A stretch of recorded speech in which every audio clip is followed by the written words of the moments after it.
Umpisahan ko po doon sa sinasabing, kasama raw po kayo sa Blue Notice list na hiningi po ng ICC sa Interpol.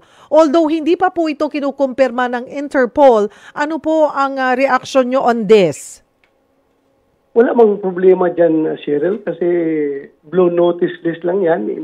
Monitor ka lang kung saan ka pupunta, mga information about you.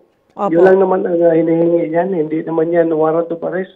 Oh, okay. Pero nag-reach out na po ba sa inyo ang ICC? Kung sakali man, handa ho tayong makipag-usap po sa kanila?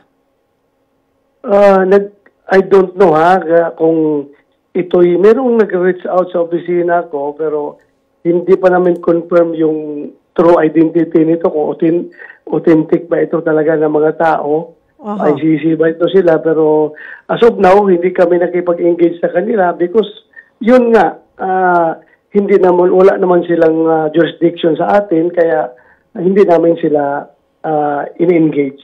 Mm-hmm. So kung mapatunayan man o ma-confirm po natin na talagang they're from ICC, how will you handle this ng opisina po ninyo? Will you cooperate?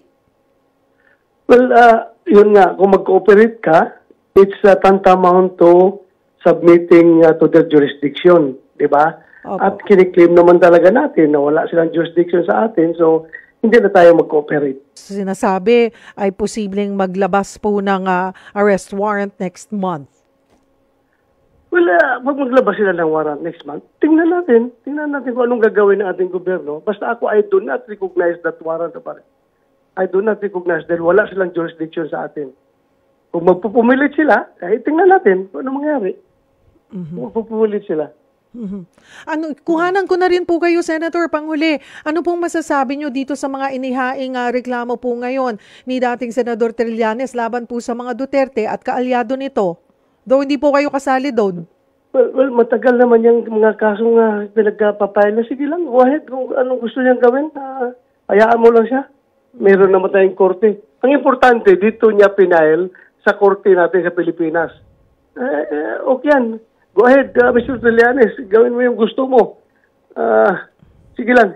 Kayang-kaya naman yan sagutin ng mga isinakdal niya. Wala pong problema yan.